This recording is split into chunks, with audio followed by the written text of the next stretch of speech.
Oke, sudah record kayaknya ya. Jadi saya ulang ya, seperti di akuntansi, di auditing ini juga ada terjemahan atau sudah ada semacam eh, pengertian baku yang ini dipakai tidak hanya di buku-buku atau literatur asing, tapi juga di Indonesia.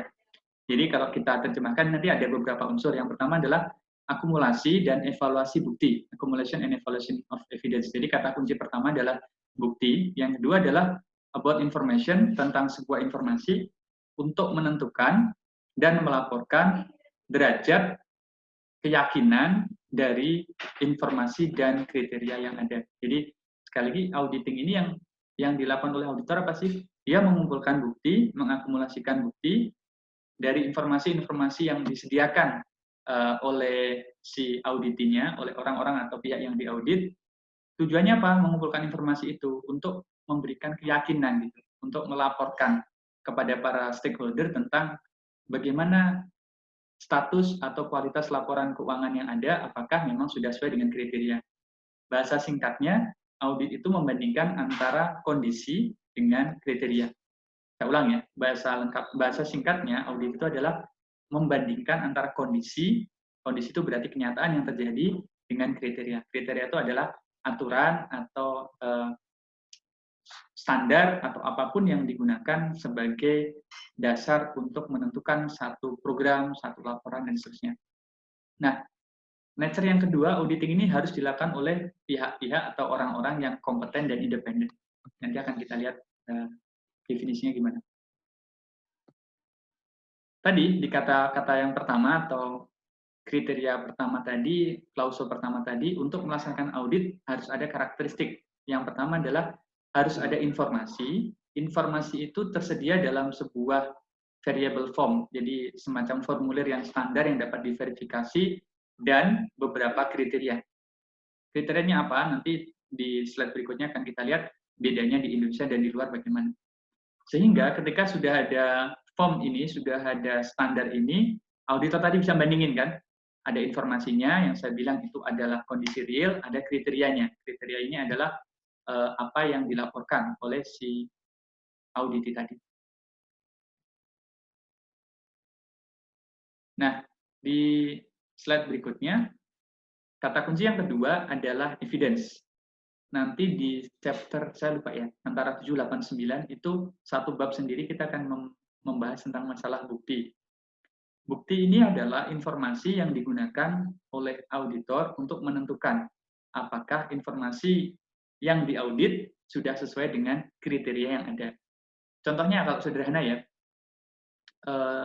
teman-teman waktu sebelum PJJ, waktu kuliah di STAN, itu kan kriteria dosen yang benar dan mahasiswa yang benar untuk menghadapi perkuliahan atau kegiatan belajar mengajar adalah masuk tepat waktu, kemudian menggunakan seragam atau menggunakan atribut yang sudah ditentukan, kemudian dosen mengisi di lembar absensi.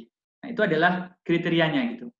Adalah kriterianya. Jadi kriterianya pokoknya kalau dosen mengajar itu harus masuk tepat waktu, mengabsen atau mengisi daftar hadir mahasiswa, kemudian melaporkan apa yang diajarkan dalam bentuk RPS itu ditulis di kesesuaian RPS dengan kenyataan yang diajarkan. Nah, informasi itu kan selanjutnya ditulis di buku absensi. Buku absensi itulah yang disebut dengan evidence. Nanti begitu ada auditor yang ingin datang untuk memastikan apakah KBM di STAN itu sudah sesuai dengan kriteria tadi, maka auditor itu akan melihat bukti yang ada tadi. Bukti yang ada berupa apa? Berupa lembar atau buku absensi. Kita tarik yang lebih besar. Kalau laporan keuangan gimana? Sama aja. Pemerintah kita punya standar akuntansi namanya standar akuntansi pemerintahan. BPK punya standar audit namanya standar pemeriksaan keuangan negara. Ketika BPK masuk ke kementerian, dia akan melihat laporan keuangan pemerintah itu sudah sesuai belum sih dengan kriterianya. Kriterianya apa? SAP tadi. Kalau di pajak, auditor pajak mau mengecek SPT WP gitu. SPT itu adalah informasinya. Kriterianya apa? Ada undang-undang pajak, ada undang-undang KUP, ada undang PPN, PPA, dan kemudian si auditor pajak tadi akan membandingkan informasi di SPT dengan undang-undang dan peraturan pajak yang sesuai. Undang-undang itu adalah kriteria, dan SPT tadi akan menjadi bukti yang sudah diuji atau diperiksa oleh pemeriksa pajak.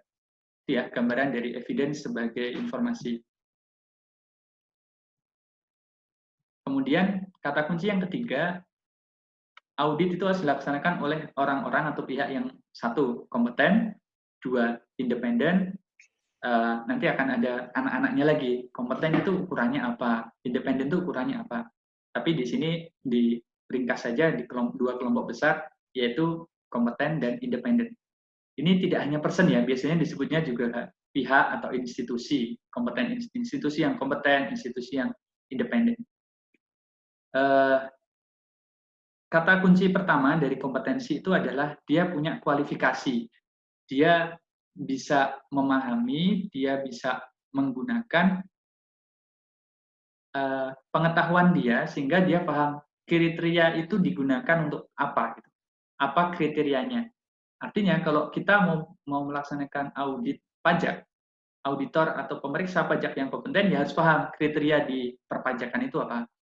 Kalau dia auditor di keuangan negara seperti saya di BPK, saya harus paham kriteria di pemeriksaan keuangan negara itu apa, standar akuntansi yang digunakan bagaimana.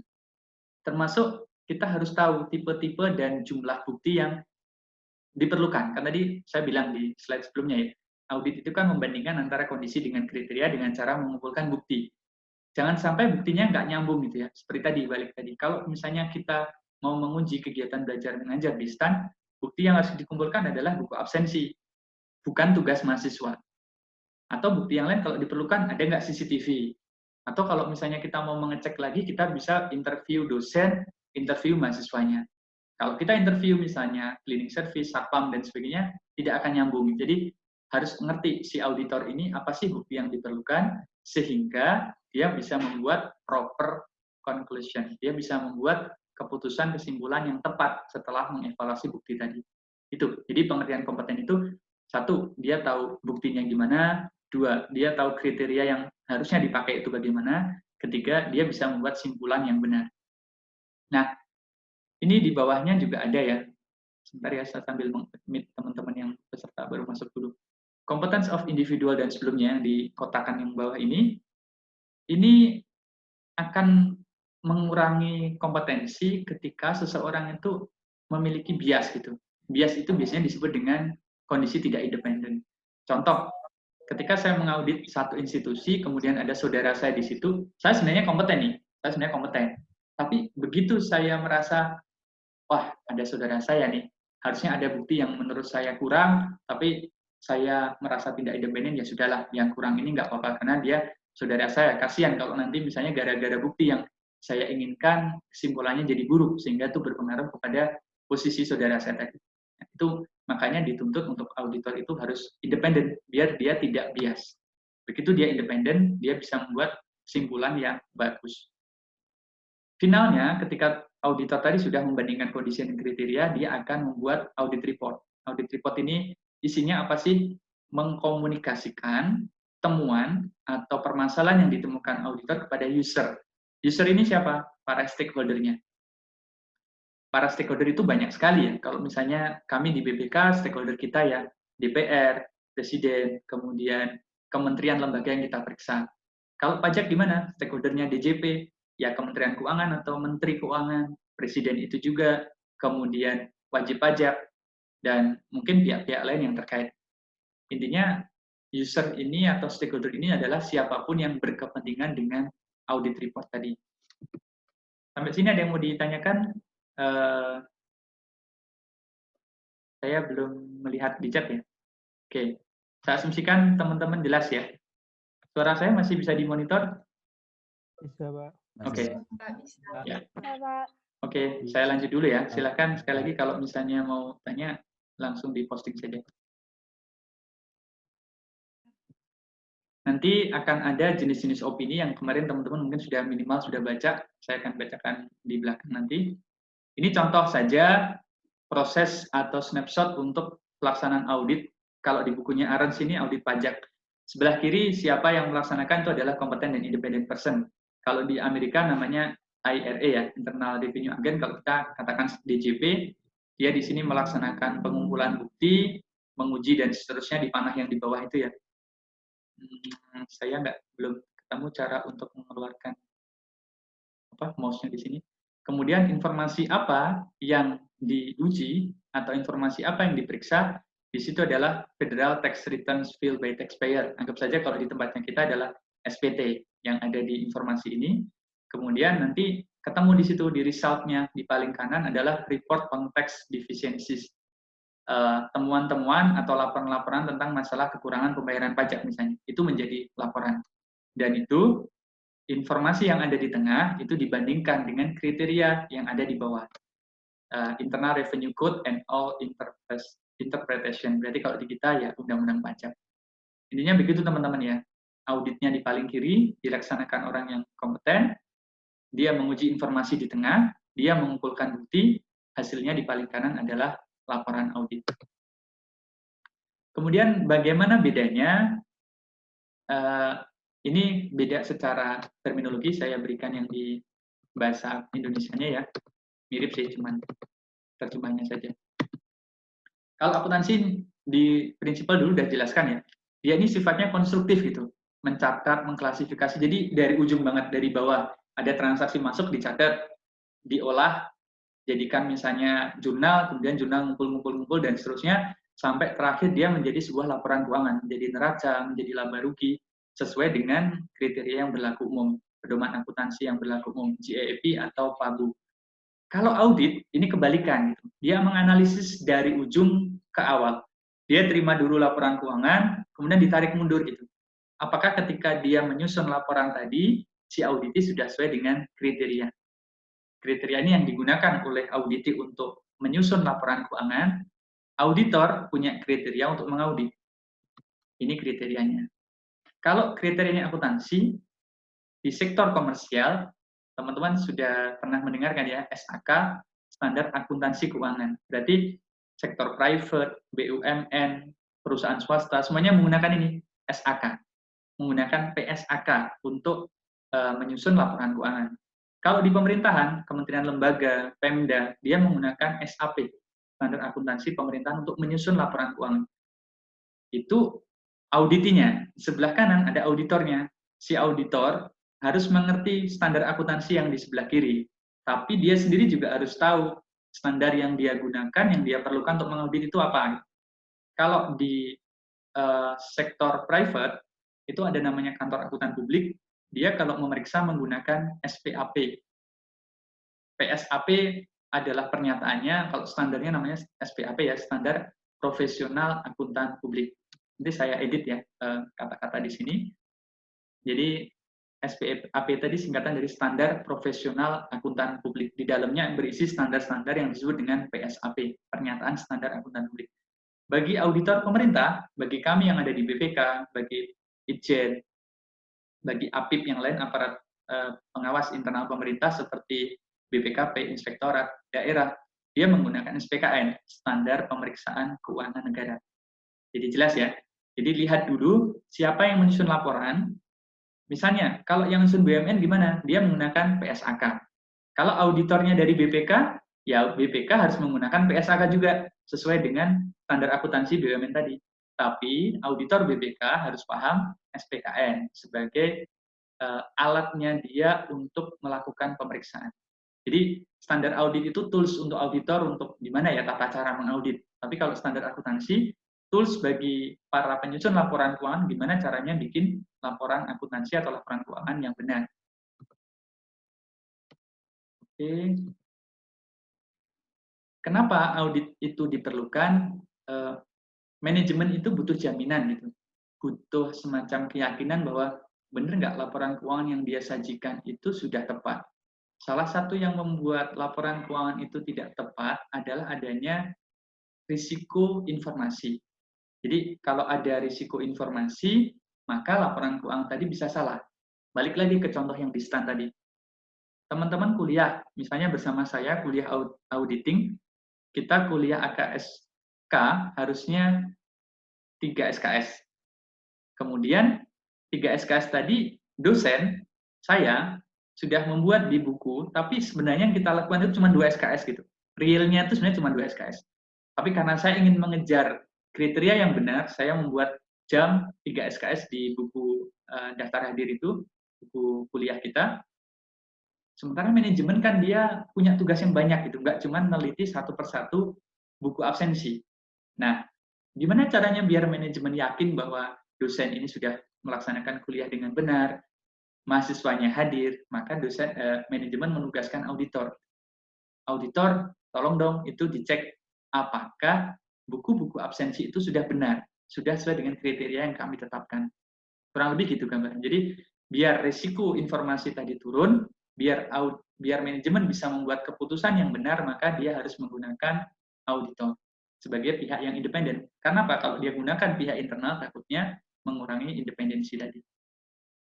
Dengan adanya auditor tadi, harapannya si manajemen tadi bisa punya keyakinan yang lebih benar dan risikonya akan berkurang. Kenapa sih informasi risiko ini bisa terjadi ya? Risiko-risiko informasi ini bisa terjadi. Yang pertama, remoteness of information. Informasinya jaraknya jauh. Kalau misalnya pemerintah pusat punya 80 kementerian lembaga, 80 kementerian ini terbagi lagi satkernya ada di Pulau Jawa, ada di Kalimantan, Sulawesi sampai dengan Papua, makin jauh secara jarak, baik geografis maupun secara sistem, maka informasi ini bisa berkurang tingkat validitasnya.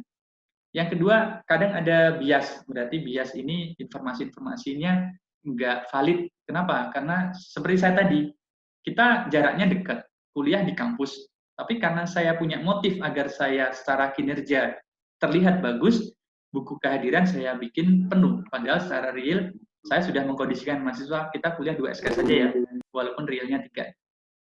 Yang ketiga, voluminous data. Data yang jumlahnya banyak, sangat besar. Kalau teman-teman tahu, anggaran kita kan APBN kita sekitar 2.000 triliun ya. 2.000 triliun itu dilaksanakan selama 1 tahun oleh 80 kementerian lembaga, oleh sekian ratus satker, sekian ratus ribu ASN. Itu datanya banyak banget. Dan nggak mungkin pemerintah kita, menteri atau presiden ngecek satu-satu. Maka dia menugaskan auditor untuk mengurangi risiko ini. Dan kemudian kompleksnya transaksi-transaksi atau pertukaran transaksi dari satu KL ke KL yang lain, satu perusahaan ke perusahaan yang lain, dan seterusnya. Ini banyak hal yang mengakibatkan informasi ini menjadi berisiko. Gimana caranya agar risiko-risiko yang ada tadi berkurang? Yang pertama adalah user itu memverifikasi informasi. Jadi informasi-informasi yang sudah ada itu diteliti lagi, dicek lagi gitu. Sebenarnya sebelum auditor masuk, biasanya di pemerintah itu sudah ada inspektorat ya. Kalau di STAN atau di kampus biasanya ada tim quality assurance dan quality control atau sistem penjaminan mutu (SPM). Dia akan membuat semacam verifikasi sebelum auditor itu ada. Yang kedua, user membagi risiko informasi terhadap manajemen. Kita sekarang lagi PJJ ya teman-teman ya. Apa sih risiko yang didalami dalam PJJ? Kalau yang kita sekarang laksanakan kan ini voluntary kan, maksudnya tentir, nggak ada kewajiban untuk absen dan sebagainya.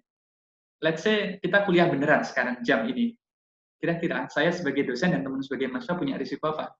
1, teman-teman tidak bisa mengikuti kuliah karena sinyalnya buruk. 2, kalau kayak di kelas saya kemarin, begitu kuis sinyalnya down, mahasiswa nggak bisa join. Atau risiko yang tidak terpantau oleh saya.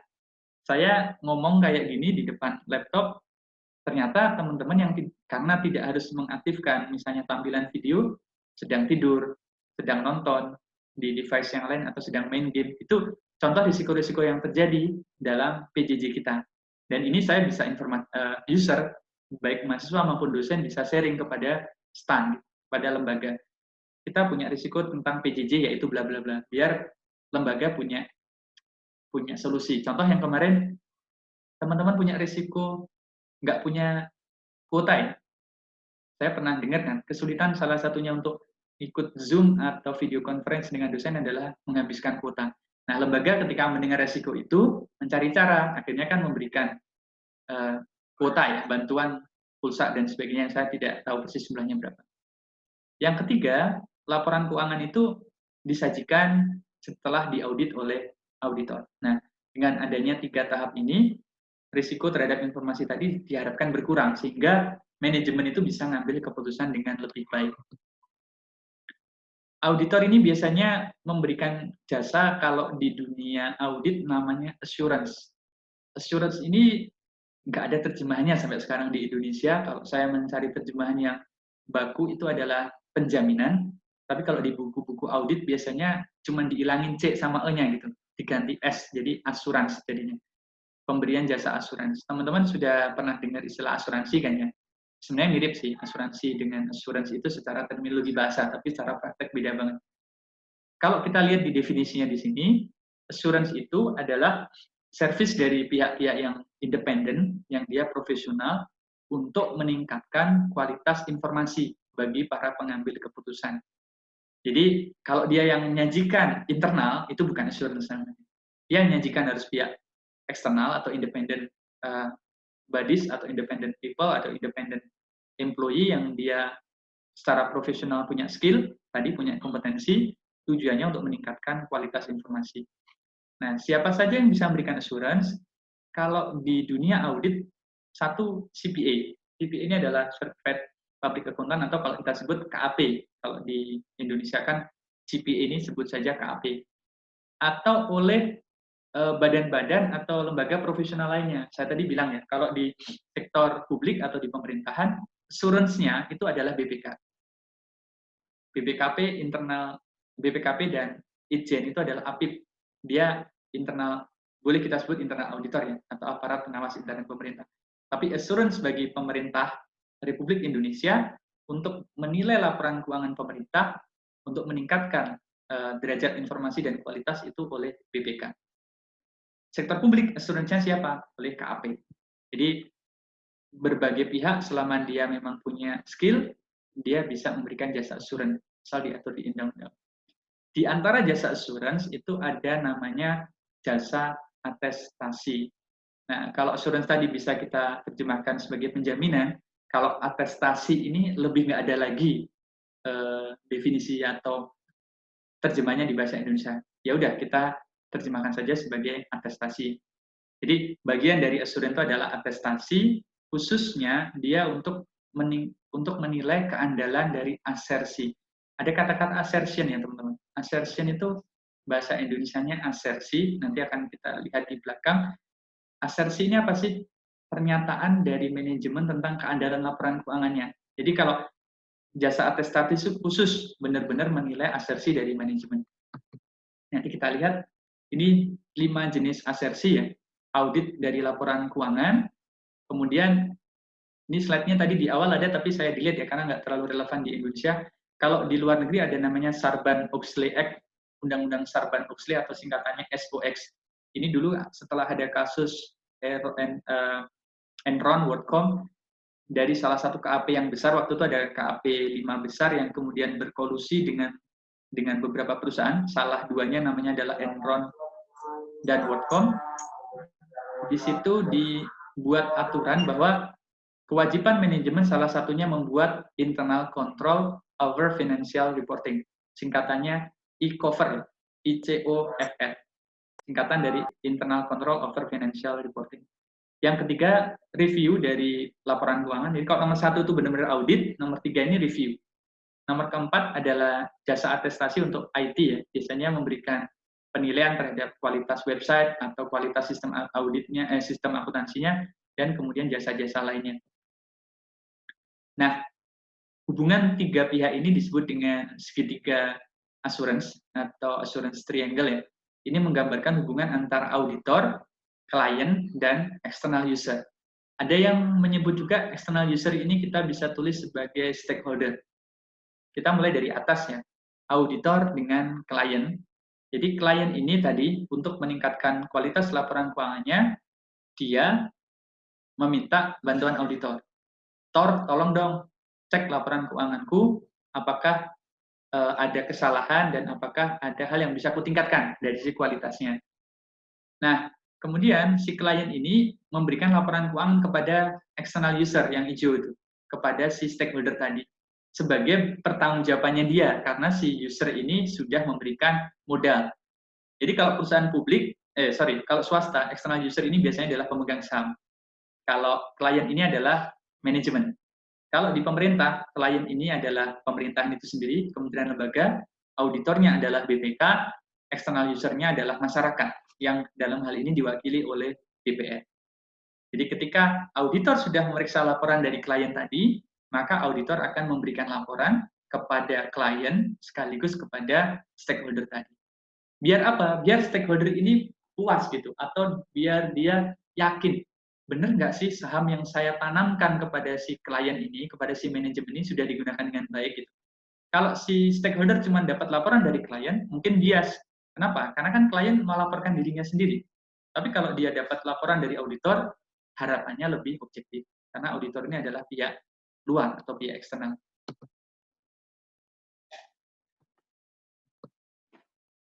Jasa non-assurance yang diberikan oleh CPA, ini berarti jasa-jasa, katakan yang paling gampang ya, non-audit. Jadi bukan jasa audit. Yang pertama adalah jasa pembukuan, yang kedua adalah jasa perpajakan, yang ketiga jasa konsultansi. Jadi teman-teman paling gampang lihat di konsultan-konsultan yang ada di luar ya, atau kantor akuntan publik ya. Misalnya kalau di Indonesia yang besar itu ada Big Four, itu ada EY, Ernst & Young, KPMG, Deloitte, satu lagi saya lupa. 4 KAP ini selain memberikan jasa audit, dia juga bisa memberikan jasa non-audit. Contohnya ini, jasa memberikan konsultasi atau jasa pembukuan, jasa konsultan pajak, dan juga jasa manajemen. Ini semestanya atau universe-nya audit ya. Kalau teman-teman melihat, paling besar itu adalah jasa assurance.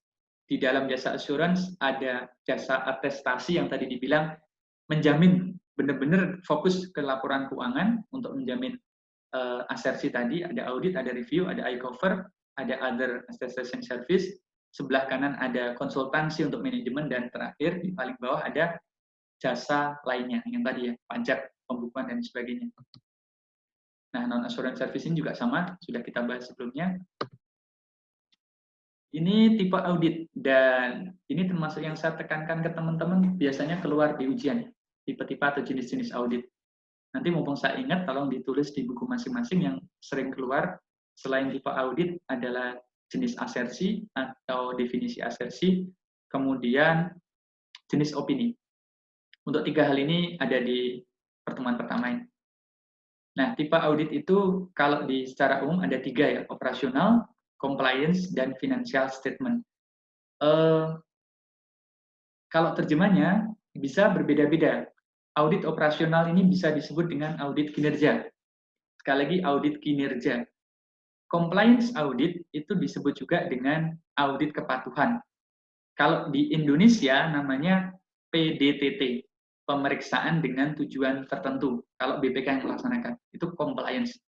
Nanti tolong ingatkan saya untuk nulis di chat ya, PDTT. Yang ketiga, financial statement audit atau audit laporan keuangan, ini biasa, sama aja dimanapun namanya financial statement. Kalau audit kinerja atau operasional audit atau juga disebut audit manajemen, ini fokusnya biasanya kepada menilai efisiensi dan efektivitas. Ada satu E lagi sih, namanya ekonomi. Jadi dia biasanya menilai 3E, efisiensi, ekonomi, dan efektivitas. Dan terakhir audit compliance atau audit kepatuhan, ini biasanya menilai kepatuhan tertentu terhadap laporan terhadap ketentuan perundang-undangan. Kita lihat ya, ini yang tadi saya bilang pernah keluar di ujian dan pernah diminta untuk, saya lupa ya, pilihan ganda atau di IC, atau di dua-duanya pernah keluar. Ini operational audit, misalnya tadi, karena tujuannya adalah menilai 3E, 3E itu adalah ekonomi, efisiensi, dan efektivitas. Kalau di bukunya Arens itu menyebutnya 2E, efisiensi dan efektivitas. Contohnya, audit atas sistem penggajian. Apakah sistem penggajian ini sudah efektif atau dan sudah efisien? Informasi apa yang diaudit? Jumlah jurnalnya atau jumlah rekodnya, berapa biaya per departemen, berapa jumlah catatan yang error di tiap sistem. Kemudian kriteria apa yang digunakan oleh si auditor? Standar perusahaan untuk efisiensi dan efektivitas di departemen payroll. Misalnya di departemen gaji ini sudah ada standar. Dalam 1 hari kamu harus menginput 100 jurnal gaji. Maka kalau sistem hanya menginput 80 atau kurang dari 100, maka dianggap tidak efektif dan tidak efisien. Kurang lebih begitu. Ketika auditor mau melaksanakan audit ini, apa bukti yang diperlukan?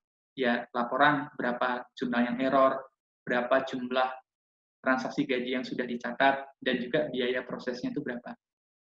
Ini contoh operasional audit. Kalau di STAN, contoh operasional audit itu pokoknya yang non-keuangan, yang sifatnya kinerja. Misalnya kinerja dosen, kemudian kinerja manajemen, kinerja lembaga. Ini biasanya tidak terlalu terkait dengan aspek keuangan. Yang kedua, compliance audit. Untuk menentukan, contohnya adalah apakah persyaratan-persyaratan bank untuk memberikan pinjaman sudah dipenuhi. Maka informasi yang dibutuhkan adalah catatan-catatan perusahaan, dan kriterianya adalah provision. Provision itu aturan, ya, aturan ketentuan tentang apa tata cara atau syarat-syarat pemberian pinjaman. Dan bukti yang diperlukan oleh auditor apa? Laporan keuangan dari si perusahaan tadi yang minta pinjaman tadi, dan juga perhitungan. Benar nggak sih harusnya dengan modal sekian, perusahaan ini dapat pinjaman sekian. Kalau historical financial statement, mudah ya. Ini yang biasa teman-teman temui juga di accounting. Ada laporan keuangan dari sebuah perusahaan, dicek berdasarkan kriteria yaitu PABU, GAAP, kemudian dokumennya apa saja ya, seluruh bukti yang terkait, ada catatan, ada dokumen, biasanya ada juga wawancara atau interview dengan si manajemen, ada konfirmasi dengan pihak ketiga, dan sebagainya. Tadi saya bilang nanti kita akan bahas bukti di satu chapter tertentu ya. Nah, tadi jenis audit, yang kedua adalah jenis auditornya.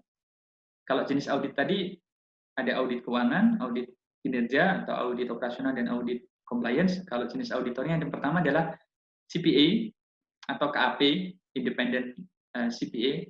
Kalau di kita sekali lagi sebut saja kantor akuntan publik. Yang kedua adalah auditor pemerintah. Ini di tiap negara ada. Di Indonesia ada BPK, di Malaysia ada BPK dengan nama lain yang namanya CAN, di Amerika ada BPK dengan namanya CEO Auditor, di Australia juga ada namanya ANAU, dan intinya tiap negara punya auditor negara sendiri-sendiri. Yang ketiga, agak berbeda dengan kita, di ARENS menyebutkan ada IRA atau Internal Revenue Agent. Kenapa ada IRA? Karena di Amerika Departemen Pajaknya sudah terpisah dengan Kementerian Keuangan. Kalau di kita kan pajak masih ada di bawahnya Kemenkeu, jadi auditor pajaknya adalah Inspektorat Jenderal Kemenkeu dan pemeriksa di pajak. Dan yang keempat, ada internal auditor. Di swasta ada internal auditor, di pemerintah ada internal auditor, yaitu Inspektorat Jenderal.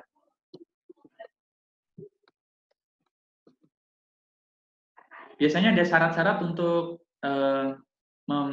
mendaftar atau agar seseorang itu bisa menjadi CPA. Yang pertama ada background pendidikan, paling gampang kalau di Indonesia itu S1 akuntansi. Yang kedua ada ujian CPA. Ujian ini biasanya macam-macam ya bentuknya. Kalau di Indonesia itu ada tes online, ada juga yang offline. Kemudian persyaratan pengalaman. Biasanya dia harus kerja sekian tahun dan sebagainya. Kalau tadi teman-teman melihat CV saya ada di depan ya, CPA, itu masih associate.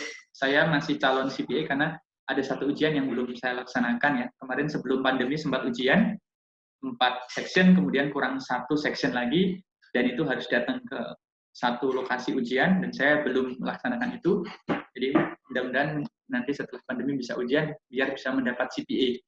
Nanti kalau sudah dapat CPA, dibagi dua lagi. CPA yang bisa tanda tangan laporan keuangan, sama CPA yang hanya bisa mengaudit. Kalau di swasta, CPA yang tanda tangan atau kita sebutnya partner.